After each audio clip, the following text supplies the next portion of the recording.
Amin. Assalamualaikum warahmatullahi wabarakatuh.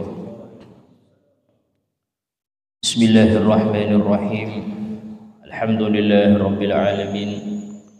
Wabihi nasta'inu ala umuri dunya waddin. Ashhadu an la ilaha illallah wahdahu la sharika lah. Wa ashhadu anna sayyidina Muhammadan abduhu wa rasuluh la nabiyya ba'dah.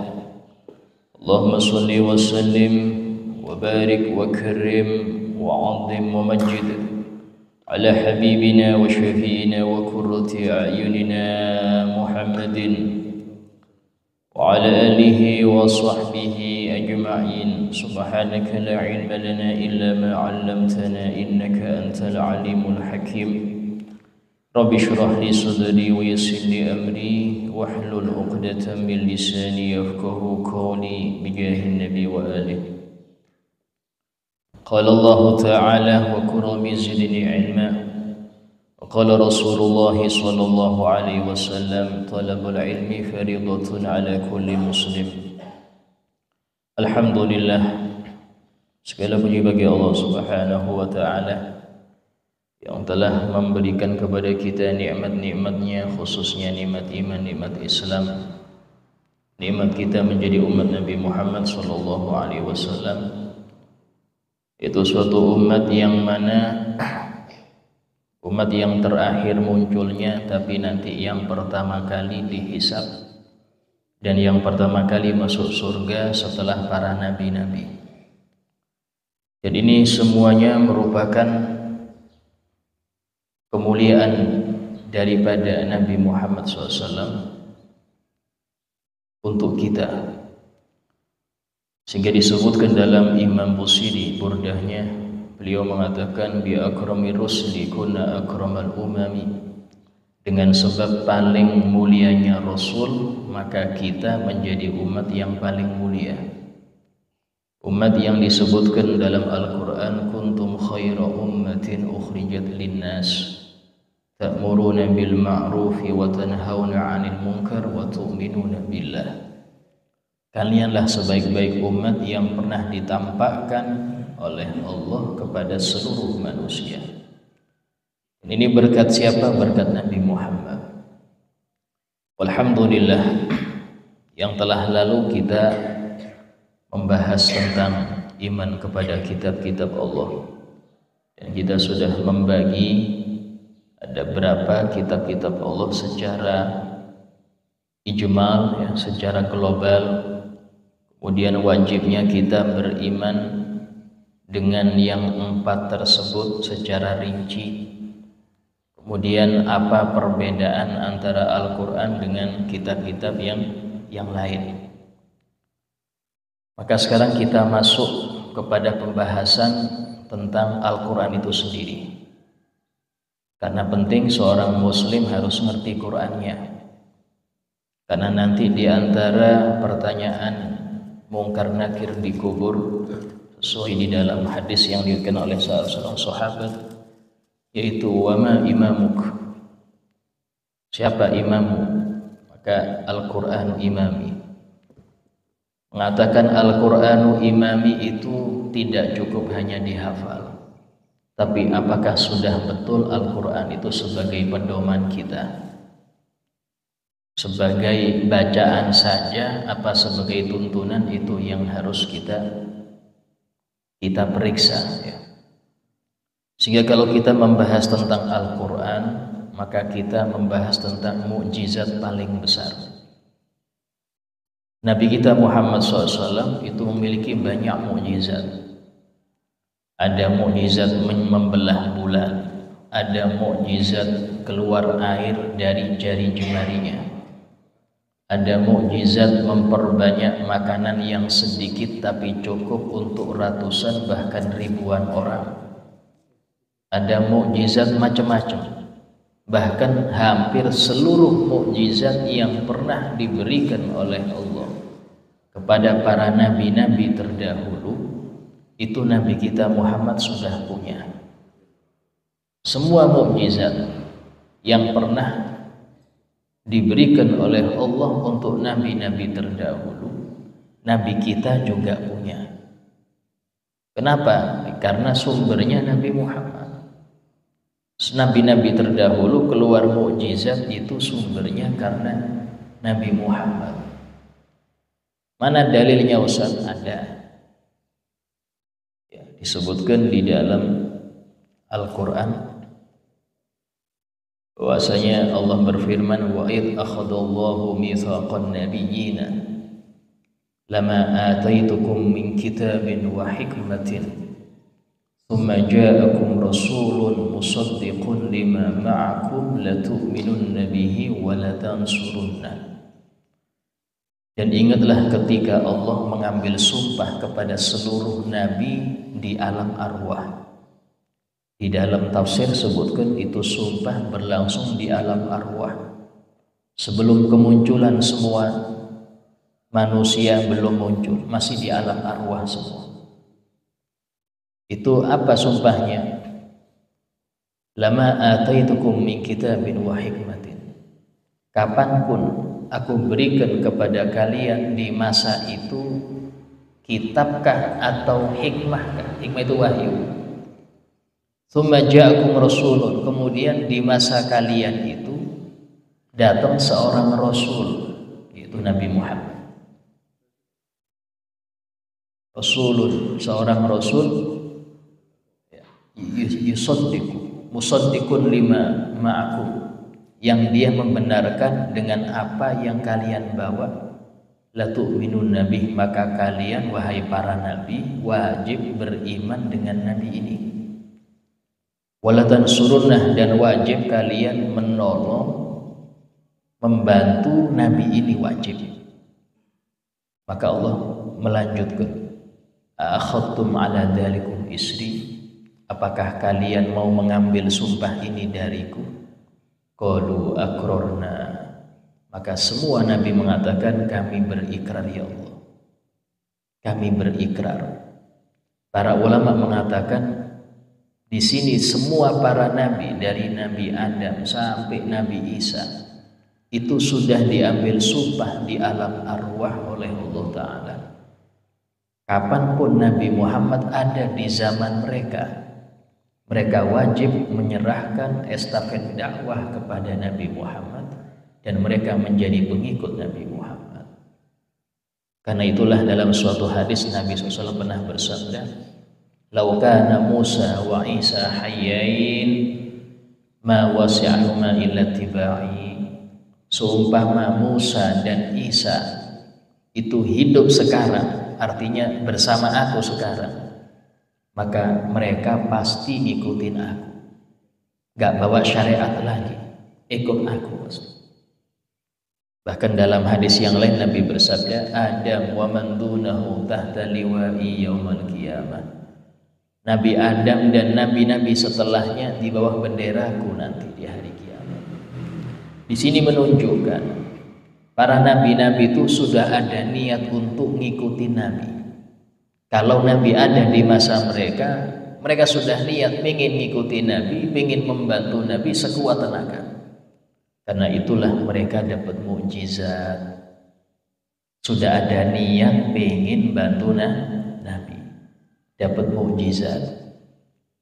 Sehingga orang-orang yang ada di zaman Nabi Muhammad yang mentaati aturan Nabi, betul-betul ngikutin Nabi dengan zahir dan batin, tidak heran mereka juga mendapatkan sesuatu yang luar biasa, mirip mukjizat. Namanya karomah. Namanya karomah.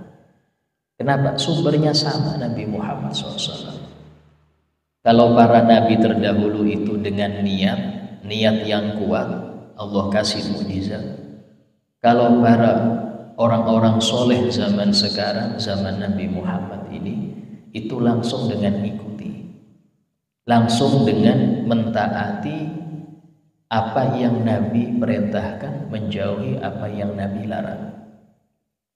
Maka langsung mereka dapat sama dengan para nabi-nabi terdahulu, tapi beda judul. Kalau para nabi judulnya mukjizat, kalau para wali judulnya karomah. Sumbernya sama. Karena hal itulah disebutkan bahwasanya mukjizat terbesar untuk Nabi Muhammad adalah Al-Quran. Al-Quran ini dari mana sisi mukjizatnya? Dari sisi tidak ada orang Arab di masa itu, bahkan yang setelahnya sampai sekarang, bahkan yang sebelumnya, yang bisa mendatangkan satu surat aja sama kayak Quran. Bahkan Allah tantang, fa'tu bi suratin min mislihi, datangkanlah satu surat mirip dengan Quran. Wad'u syuhada'akum min dunillahi in kuntum shadiqin, dan panggillah teman-teman kalian selain Allah untuk membantu kalian bikin satu surat aja. Tapi apa jawaban Allah? Fa illam taf'alu wa lan taf'alu fattaqun narul lati waquduha an-nas wal hijarah.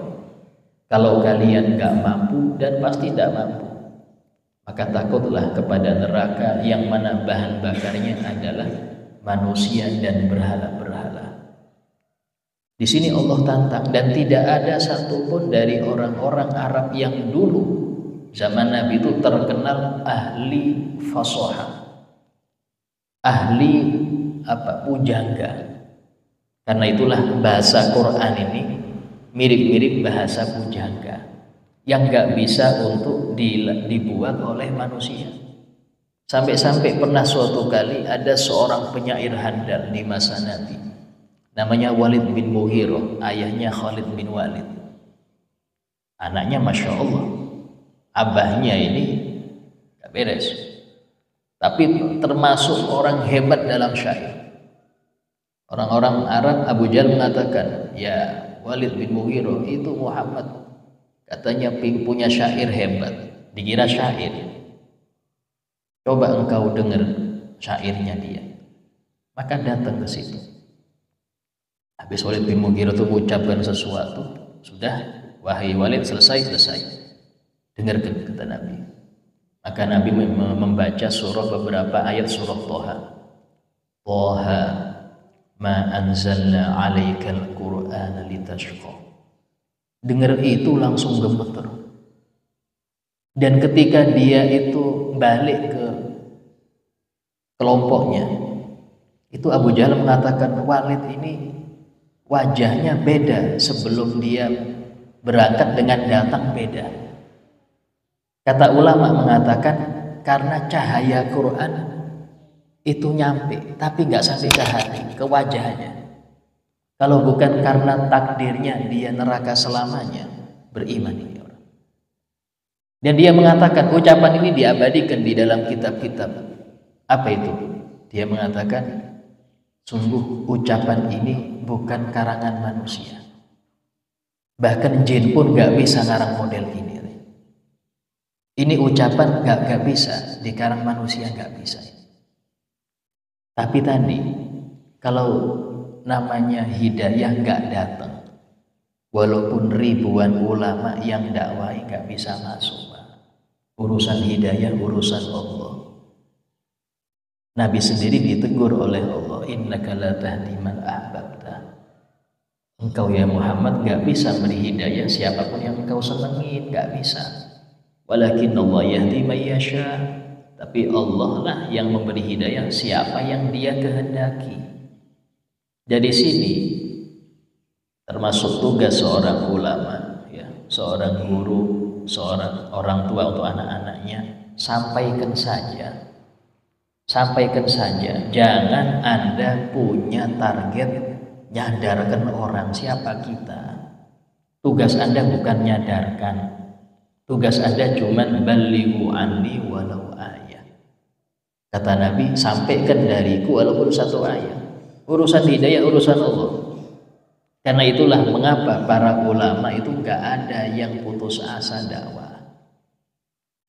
Gak ada yang istilahnya wis pensiun dakwah. Gak ada pensiun dakwah, Pak. Kalau PNS ada pensiunnya. Kalau dakwah gak ada pensiun.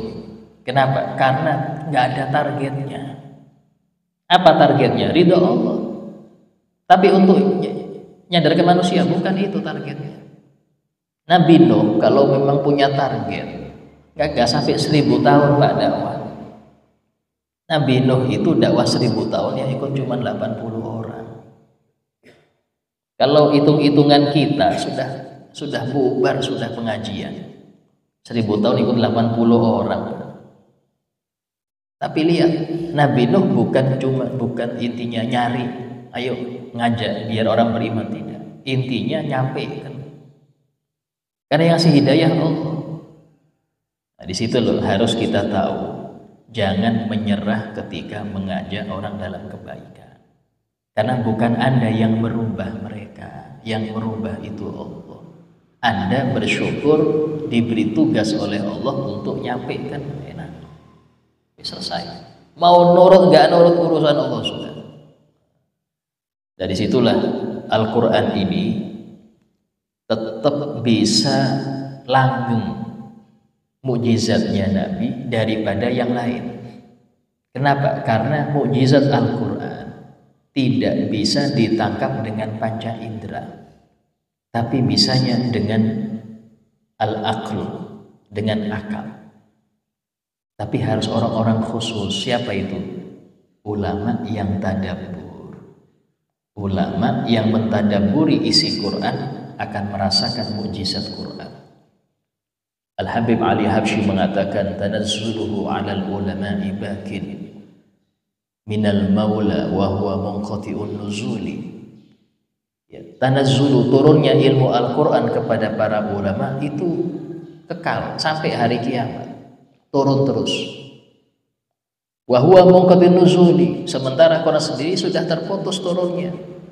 Yaitu 9 hari sebelum Nabi kita Muhammad SAW wafat, Quran sudah akhir. Itu ayat wattaqu yawman turja'una fihi ila Allah tsumma tuwaffa kullu nafsin ma kasabat wa hum la yudlamun. Itu ayat terakhir, yaitu 9 hari sebelum Nabi wafat yang turun kepada Nabi kita Muhammad sallallahu alaihi wasallam. Nah, kemudian Al-Quran secara hukum bedanya dengan kitab yang lain apa Ustaz? Al-Quran membacanya per huruf 10. Kitab-kitab yang lain nggak seperti itu.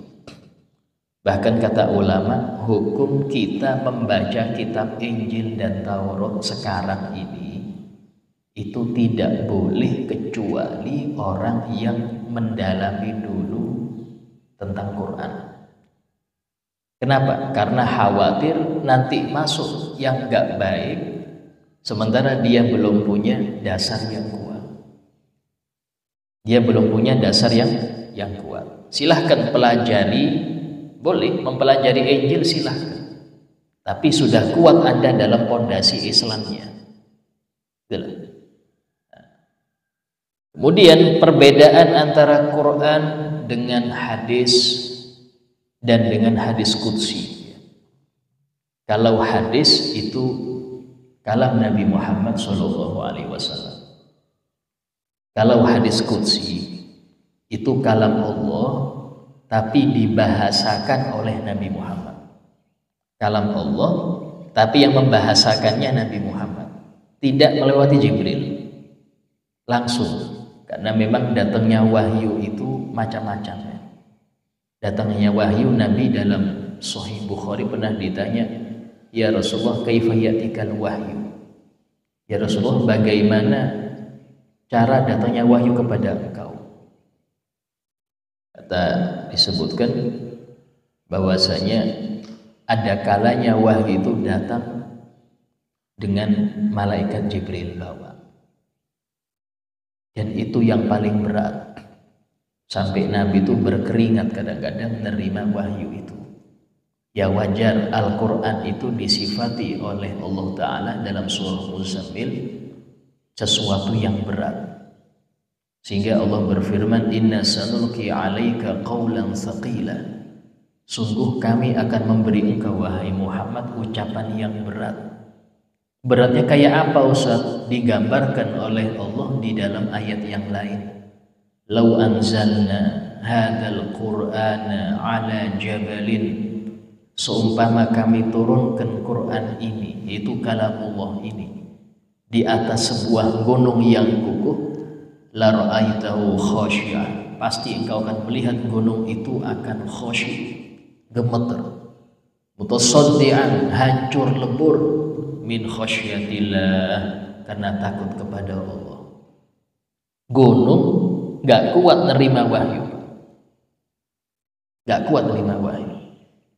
Sehingga Al-Habib Ali Habsyi mengatakan termasuk kenikmatan Quran itu sudah pernah dibaca oleh Nabi. Ketika dibaca oleh Nabi itu ibarat kata ini makanan keras sama Nabi dikunyah. Kemudian untuk kita tinggal nyaman aja, kita nggak perlu ngunyah keras-keras. Kita bisa membaca Quran karena sudah pernah dibaca oleh Nabi Muhammad SAW. Dengan rahmatnya Nabi itu, Quran ini bisa kita baca. Kenapa? Karena berat. Sehingga bersyukur orang-orang yang sudah diberi kemampuan baca. Ya apa syukurnya? Jangan tinggalkan baca Quran. Maaf. Sekarang ini rata-rata anak-anak kita itu TPQ semua. Rata-rata. Tapi mengapa kalau sudah SMA kok nggak bisa ngaji lagi? Itu. Kenapa SMP kok kadang-kadang gagap ngaji? Yang parah sudah kuliah kadang-kadang nggak bisa ngaji. Kenapa ini? Padahal TPQ semua. Karena tadi nggak syukur. Dia sudah hatam 30 juz, nggak bersyukur. Ditinggal itu Quran. Bahkan berapa banyak Quran di masjid hanya disentuh ketika Ramadan. Di Bangil yang saya tahu, ya, itu di musola sekitar kita itu tadarus tetap diadakan. Entah itu seminggu sekali tadarus. Tujuannya apa? Karena Quran bukan hanya Ramadan. Quran bukannya di Ramadan. Dihidupkan. Dari sini mensyukuri nikmat baca Quran, Allah akan tambahkan. Apa tambahannya? Itu Allah akan memberi dia taufik untuk berusaha memahami Al-Quran. Itu. Kalau orang sudah dia membaca Quran, diberi taufik oleh Allah untuk berusaha memahami, berusaha menghafal. Ini Masya Allah termasuk taufik dari Allah. Nah kemudian perbedaan antara hadits qudsi dengan kalamullah, ya. Kalamullah ini tidak boleh dibaca oleh orang yang haid. Orang haid, orang junub haram membaca Quran. Tapi boleh membaca hadis qudsi, boleh membaca hadis nabawi. Jadi di antara yang diharamkan bagi orang yang junub ini yang berhadas besar. Entah itu karena keluar sperma, atau habis hubungan, atau habis haid. Ketika haid atau nifas belum mandi wajib, ya, atau masih haid dan nifas, hukumnya haram membaca Quran. Terus bagaimana kalau seumpama dia ngajar Quran? Ngajarnya nggak usah nyebutkan, nggak usah dia istilahnya membacakan, cukup dengarkan saja, tidak apa-apa. Adapun ayat-ayat yang dijadikan dzikir seperti dia berkendara membaca subhanalladzi sakhkhara lana hada wa ma kunna lahu muqrinin wa inna ila rabbina lamunqalibun, itu kan ayat itu dibaca biasanya mau berkendara, tidak masalah. Niatnya bukan baca Quran, niat dzikir. Atau dia habis makan dia baca alhamdulillahirabbil alamin, ayat dalam Fatihah, tidak apa-apa, niatnya dzikir. Atau dia baca bismillahirrahmanirrahim sebelum makan, sebelum ngambil sesuatu, tidak apa-apa, niatnya dzikir. Ustaz, saya setiap malam sebelum tidur baca Yasin, Ustaz. Jangan dulu, karena Anda masih haid, masih nifas, jangan.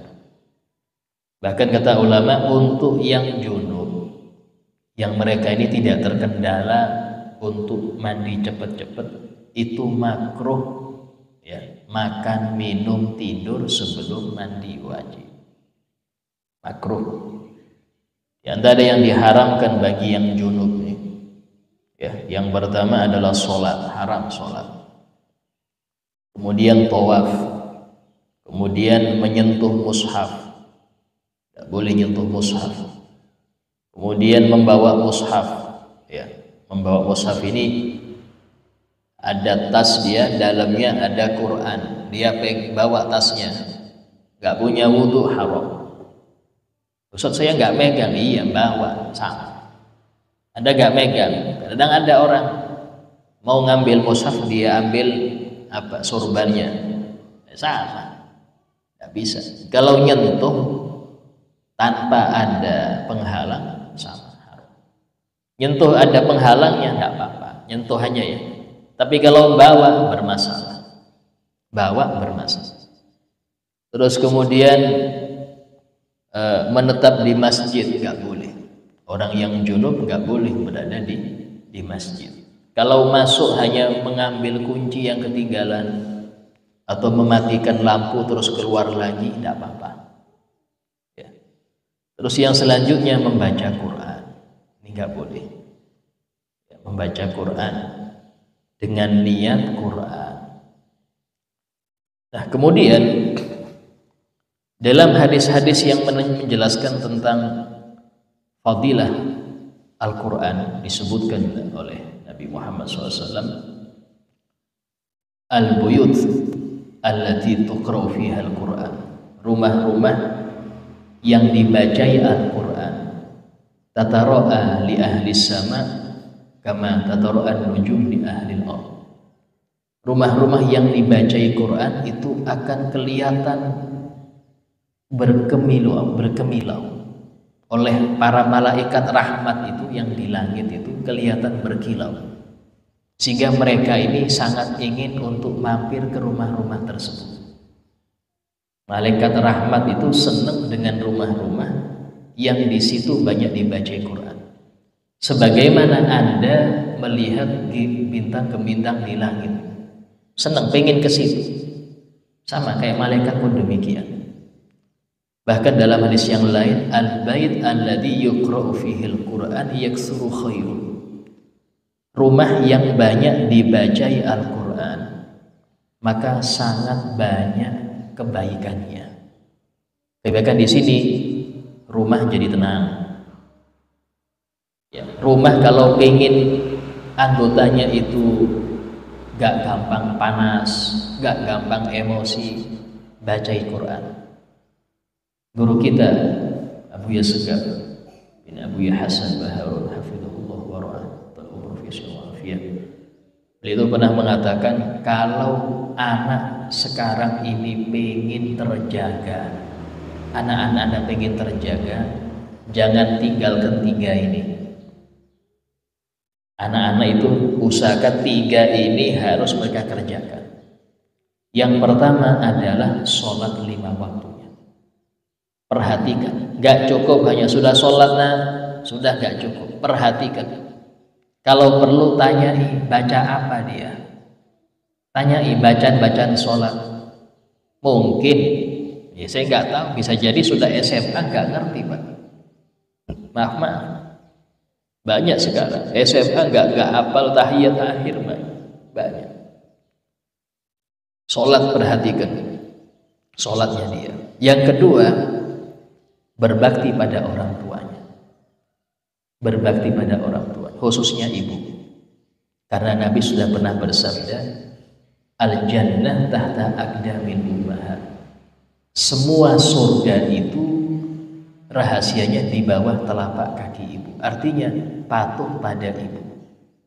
Surga apapun itu, gak cuma surga di akhirat, kesuksesan dalam ekonomi, rumah tangga, usaha Anda, dalam dakwah Anda, itu mau sukses ibu.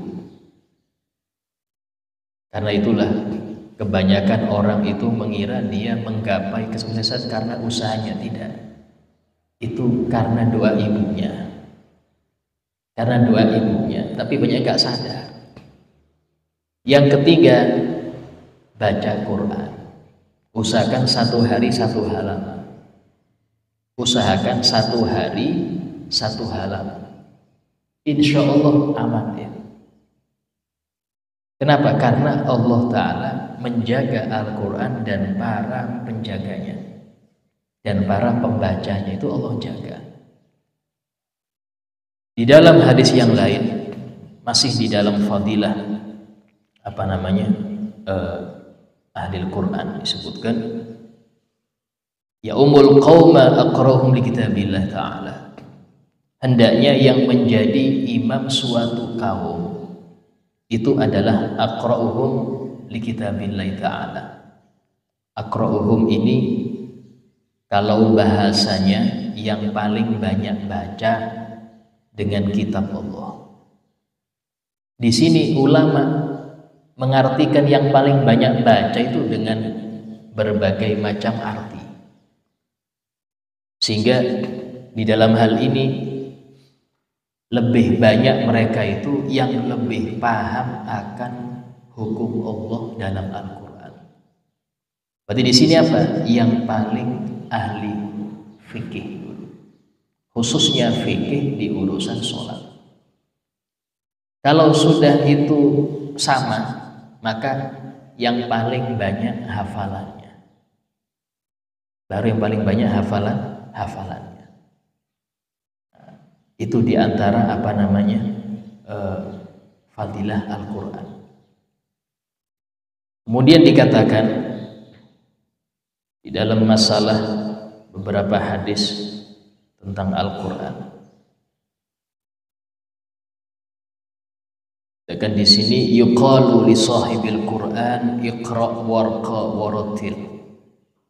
Dikatakan kepada orang yang punya hafalan Quran, iqra' bacalah, warqa dan naiklah, warattil dan bacalah dengan tertil sebagaimana engkau membacanya tertil di dunia. Fa inna manzilataka inda akhiri ayatin taqra'uha. Karena derajat engkau nanti di surga itu adalah di ayat terakhir yang sering engkau baca. Yang engkau baca terakhir itu apa? Dari sini ulama mengatakan bahwasanya derajat di surga itu sebanyak ayat-ayat di Al-Quran. Derajat di surga, kalau surganya ada 7, 8. Tapi kalau derajatnya banyak. Apa bedanya Ustaz? Bedanya itu kalau derajat yang atas kapanpun boleh singgah ke yang bawah. Tapi yang bawah sulit untuk ke atas kecuali waktu tertentu. Contoh tiap Jumat baru bisa. Selain itu nggak bisa. Gampangannya hotel yang paling tinggi gampang aja turun kapanpun. Tapi yang di bawah nggak bisa dia ke atas, ngapain? Bukan kelasnya. Disitulah nanti yang bikin iri orang-orang yang amalnya kurang. Jadi surga itu diraih derajatnya itu dengan amal. Ada seseorang majikan, dia melihat pembantunya lebih tinggi derajatnya. Ya Rob, ini pembantu saya kok lebih tinggi. Iya, engkau tidur, dia bangun terus tahajud. Dia paginya kerja untuk engkau, malamnya dia kerja untuk aku, kata Allah. Dan engkau tidur terus. Maka dia lebih tinggi derajatnya. Dari sini tidak bisa kita ketahui, Pak. Bisa jadi dalam majelis itu ya, yang hadir lebih tinggi derajatnya daripada yang mengisi ceramah. Kenapa? Karena urusan amal. Banyak ilmu itu tidak menjadikan orang lebih dekat kepada Allah. Cuman orang nggak bisa beramal tanpa ilmu, itu masalahnya. Ibarat kata ilmu itu alat ya. Untuk apa? Untuk beramal. Orang nggak ada ilmu nggak bisa beramal. Tapi mengumpulkan ilmu aja, koleksi. Alhamdulillah saya hatam kitab A, kitab B, kitab C, hatam kitab banyak. Cuman dikoleksi aja, nggak diamali, dia percuma. Nggak bisa orang itu tambah dekat dengan Allah dengan ilmu aja, nggak bisa.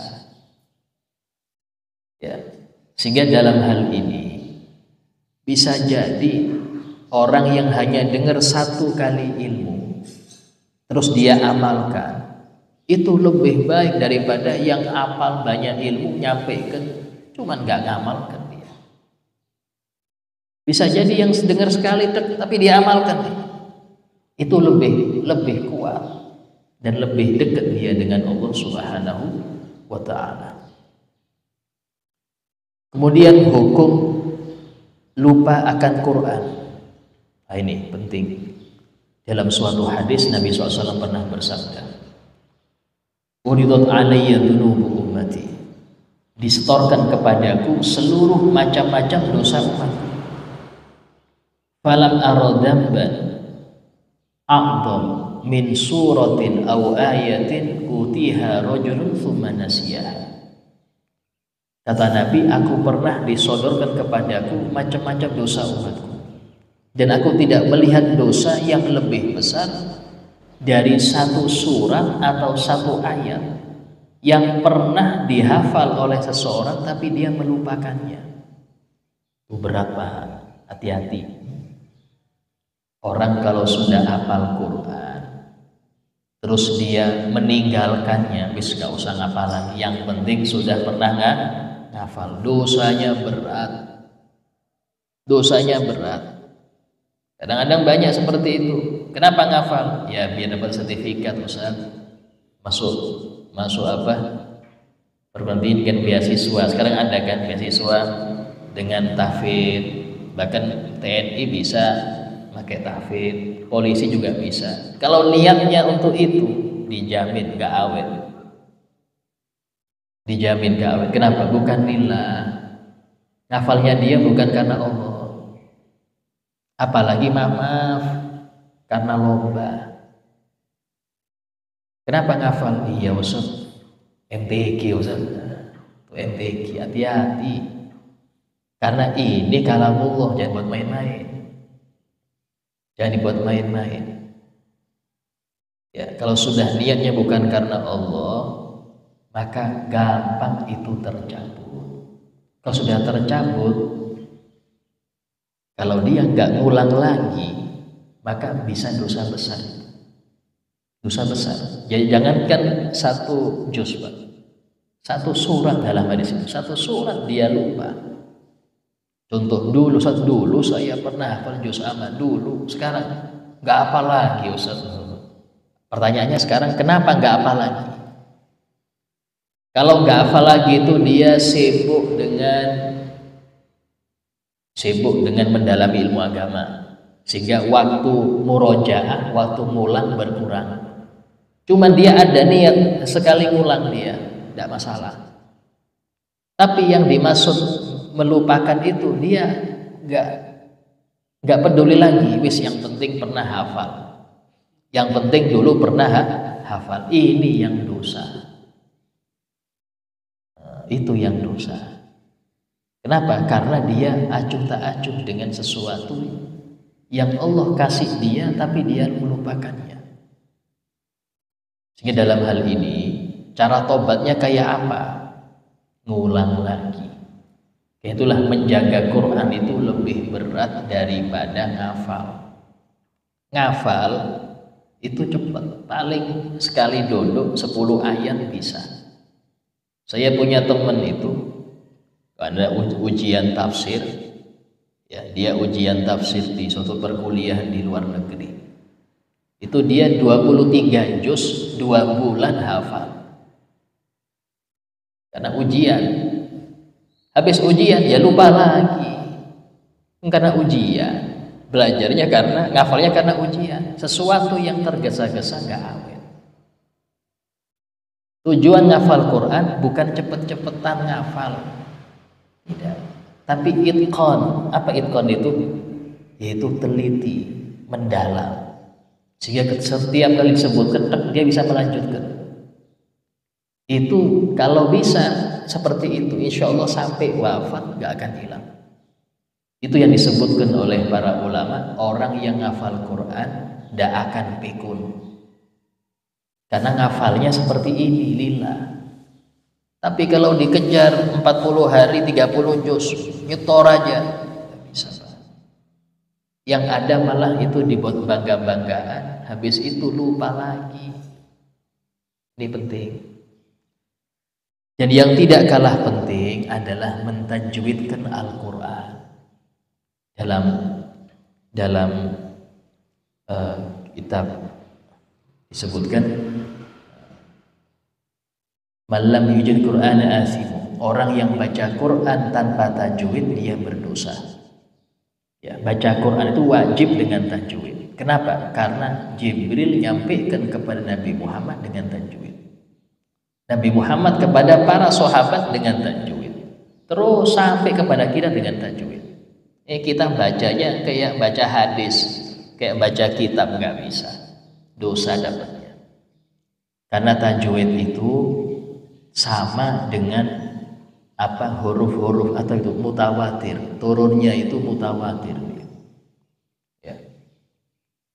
Itu sedikit daripada pembahasan Al-Quran. Hanya sangat banyak pembahasannya, saya ambil yang penting-penting saja. Dan semoga kita menjadi orang-orang yang ahli Quran. Sebagai paripurna majelis, ya, ada yang mau bertanya tentang Al-Quran, silahkan tanyakan. Okay.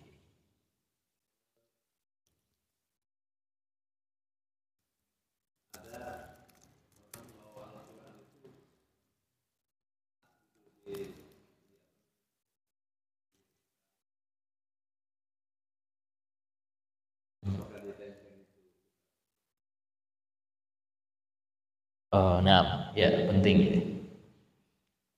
Dalam Al-Quran Allah Ta'ala berfirman, wa may yu'azzim sya'airallah fa innaha min taqwal qulub. Barang siapa yang mengagungkan syiar-syiar Allah, maka itu termasuk ketakwaan hati. Di antara syiar Allah adalah kalamullah Al-Quran. Cara mengagungkan Al-Quran, pertama, haram meletakkan apapun di atas Quran. Apapun, walaupun buku hadis. Buku hadis itu nggak boleh taruh di atas Quran. Quran paling tinggi harus. Ini kadang-kadang sajadah taruh di atas Quran. Allah, nggak boleh. Dan haram naruh Quran itu di bawah. Paling full di atas paha Anda. Kalau Anda memang malas gini ya, malas atas paha Anda. Paling full. Sebagian orang tidak apa-apalah taruh di atas aqua sama kayak Yasin ya. Yasin itu Quran ya. Sering saya perhatikan, maaf baca Yasin dilempari satu ini nah. Kayak main kartu aja. Haram hukumnya. Tidak boleh. Yasin taruh di atas, di bawah jok motor dudukin sama dia. Haram, tidak boleh. Ya, muliakan.